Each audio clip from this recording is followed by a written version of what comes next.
একজন অসুস্থ মানুষ যাদেরকে নির্যাতন করা হয়েছে তারা চিকিৎসা নিচ্ছিলেন, সেই চিকিৎসা নেওয়া মানুষদেরকে আবার তুলে নিয়ে জিজ্ঞাসাবাদ করার নামে তাদেরকে হেনস্থ করা। এবং শুধু তারাই নয়, তাদের সাথে নাহিদ ইসলামের যে ওয়াই, তিনিও কিন্তু তাদের সাথে ছিলেন। অর্থাৎ এই আন্দোলনের সাথে সম্পর্কিত নয়, ফ্যামিলি মেম্বার হওয়ার জন্য তাকেও কিন্তু একই ধরনের সমস্যার সম্মুখীন করা হচ্ছে। আমরা বৈষম্য বিরোধী ছাত্র আন্দোলন এর তীব্র নিন্দা জানাচ্ছি। আমরা শুরুতে হলো যে আমাদের আন্দোলনের যে ব্যাকগ্রাউন্ড সেটি বললাম, ক্লিয়ার করলাম কেন আমাদের এই পরিস্থিতি আছে, এবং এক দফা দাবি সরকার থেকে যে দাবি দেওয়া করা হচ্ছে, যে এক দফা দাবি সেটি কেন অযৌক্তিক, আমি এখন সেই বিষয়ে কথা বলতেছি। যে সরকার, আমরা বলেছিলাম আমাদের এক দফাতে আইন পাস করতে হবে, এবং আইনটা কিভাবে পাস করতে হবে, কত পার্সেন্ট হবে, সেই সম্মিলিত জায়গা থেকে আমরা বলেছিলাম যে একটি কমিশন গঠন করতে হবে, এবং কমিশন গঠন করতে হবে তাদের স্টেক হোল্ডার, সমস্ত স্টেক হোল্ডার। আমরা স্টেক হোল্ডারদের ভিতরে বলেছিলাম যে স্টুডেন্ট যারা আছে, চাকরি প্রত্যাশী যারা আছে, যারা হলো কি শিক্ষাবিদ যারা রয়েছে, গভর্নমেন্ট যারা রয়েছে, আইন সমাজে যারা রয়েছে। কারণ আপনারা দেখছেন 2018 সালে যে আমাদের যে পরিপত্র বহাল করা হয়েছিল এবং পরবর্তী পরিপত্র বাতিল করা হয়েছিল, সেটা আইনি জটিলতা, আইনি মারপ্যাচের কারণে।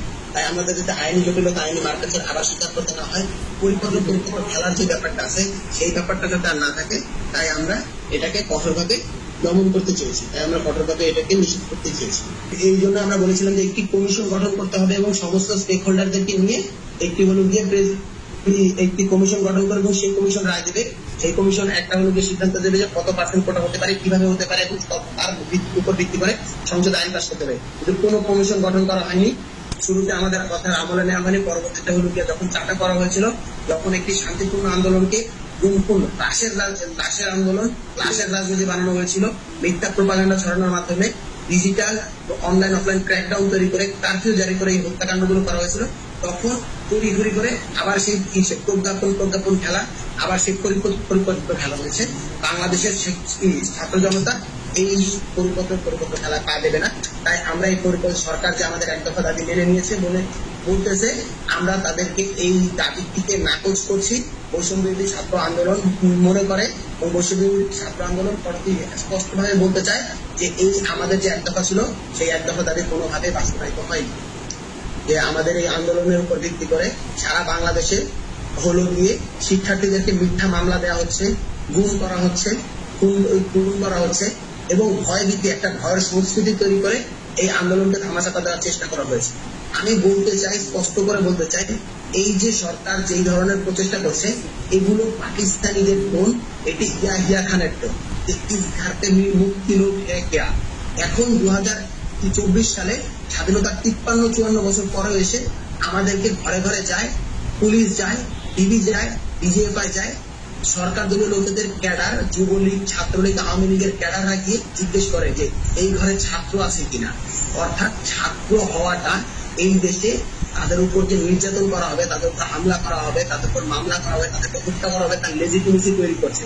একই রকম ভাবে এইরকম ঘৃণ্য কাজকর্ম পৃথিবীর ইতিহাসে আর আছে বলে আমাদের জানা নেই।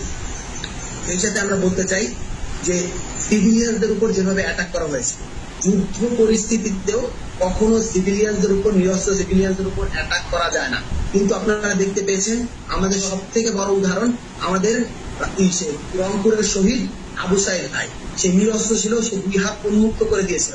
সেই 2 হাত উন্মুক্ত করা নিরস্ত্র একটা মানুষকে যখন পুলিশ গুলি করে এবং তার ভিডিও বার্তাটা সারা দিকে সরিয়ে যায়, তার ভিডিও সারা দিকে সরিয়ে যায়, তখন বোঝা যায় যে এখানে কোন প্রকার ভায়োলেন্স স্টুডেন্টরা ক্রিয়েট করেনি। এই সাথে আমরা আরো কথা বলতে চাই যে দ্রুততম সময়ে আমাদের যে সমন্বয়ক, সহ-সমন্বয়ক সহ যারাই রয়েছে তাদের নামে যদি মিথ্যা হামলা মামলাগুলো করা হচ্ছে, এগুলো প্রত্যাহার করতে হবে, মুক্ত করতে হবে।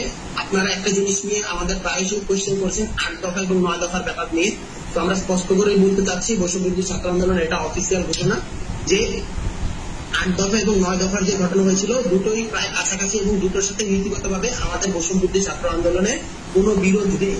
তবে এই সিদ্ধান্তটা যে 8 দফা এবং 9 দফার যে ব্যাপারটা হয়েছিল, সেটা হয়েছিল হলো গিয়ে আমরা যেহেতু তখন একটি digital crackdown, online offline crackdown curfew মাঝে ছিলাম, আমাদের মাঝে যোগাযোগ বিচ্ছিন্নতা ছিল, আমরা একত্রিত হতে পারিনি, আমরা সমন্বিতভাবে একটি সিদ্ধান্ত নিতে পারিনি। তাই 2 ধরনের বার্তা চলে আসছে। আমরা চাই, এখনো আমাদেরকে আপনারা দেখতে পাচ্ছেন, ভয়ভীতি প্রদর্শনের মাধ্যমে, গৃহবন্দী করার মাধ্যমে, গুম করে ফেলার মাধ্যমে, নির্যাতনের মাধ্যমে আমাদেরকে একত্রিত করতে দেওয়া হচ্ছে না, আমাদের সংগঠিত করতে দেওয়া হচ্ছে না। যখনই আমরা একত্রিত হতে পারবো, আমাদের যে ফাইনাল যে দফাটা সেটা আমরা পৌঁছাতে পারবো। তবে এটা আমরা স্পষ্ট করে বলতে 8 দফা এবং 9 দফা দুটোই পাশে একই ধরনের কথা। দুটোই শিক্ষার্থী এবং বাংলাদেশের ছাত্র নাগরিকদের সম্মিলিত যে গণ দাবি, সেই দাবির কথা বলে দুটোর সাথে আমাদের মানসিক যে কনসেন্ট, সেই কনসেন্টটা আমাদের রয়েছে।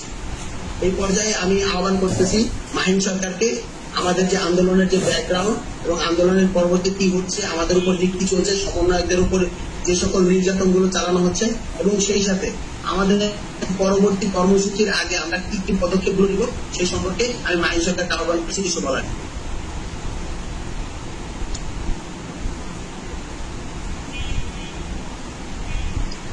আসসালামু আলাইকুম, আমি মাহিন সরকার, সমন্বয়ক বৈষম্য বিরোধী ছাত্র আন্দোলন। আমি ঢাকা বিশ্ববিদ্যালয় বাংলা পানির বোতলটা একটু সরাই নেন।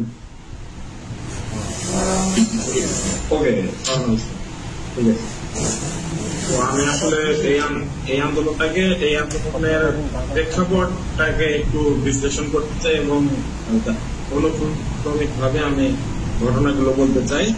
আসলে এই আন্দোলনটার প্রেক্ষাপট মূলত 2018 সাল, কিন্তু 2018 সালের পরে এটি 2024 সালে পুনরায় জাগ্রত হয়।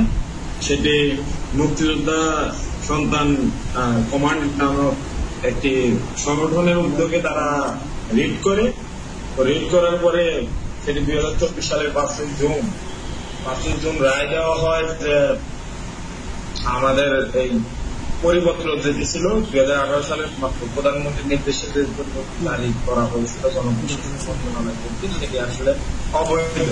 তো তার ফলে কি হয়, তার ফলে আসলে 56% যে কোটা, সেই কোটা প্রথম ও দ্বিতীয় শ্রেণীতে পুনরায় ফিরে আসে। তো 2018 সালে যে দাবি ছিল সেটি ছিল সকল গ্রেডে যৌক্তিক মাত্রায় যে কোটা সংস্কার, এবং সেই ব্যানারও ছিল কোটা সংস্কার আন্দোলন সেই নাম। কিন্তু 2024 সালে 5 জুন সেই রায়ের ফলে সাধারণ শিক্ষার্থী সমাজ যারা ঢাকা বিশ্ববিদ্যালয়ে পড়াশোনা করে কেন্দ্রীয় গ্রন্থাগারে এবং ঢাকা বিশ্ববিদ্যালয়ের হলগুলোর রিডিং রুমে, তারা একত্রিত হয়ে তাৎক্ষণিক একটা প্রতিক্রিয়া জানায় সেদিনই কেন্দ্রীয় গ্রন্থাগারের সামনে। তারপর থেকে এই আন্দোলন আস্তে আস্তে দানা বাঁধতে শুরু করে। সেখানে যারা পড়ুয়া শিক্ষার্থী এবং চাকরি প্রার্থী যারা ছিল, তারা একত্রিত হয়ে একটা ব্যানার প্রতিষ্ঠা করে, সেটাই বৈষম্য বিরোধী ছাত্র আন্দোলন। তো গত মাসের 5 তারিখের পরে 7 তারিখ এবং 9 তারিখে আমাদের আরো প্রোগ্রাম হয়। 6 তারিখে একটা প্রোগ্রাম ছিল। আস্তে আস্তে এই আন্দোলন গণ আন্দোলনের দিকে যাবে এবং সেই ধরনের আভাস কিছু ছিল তখনই ছিল, কারণ আস্তে আস্তে প্রত্যেকটা দিন যাচ্ছিল, তখন এক দিনে অসংখ্য শিক্ষার্থী সেখানে যুক্ত হচ্ছিল। এবং প্রথম দিকে মূলত শিক্ষার্থী যারা ছিল এবং চাকরি প্রার্থী তারাই সেখানে আসছিল। তো 9 তারিখ আমি মাহিন সরকার, আমি আলটিমেটাম পাঠ করি যে 30 জুন পর্যন্ত সরকারকে সময় দেওয়া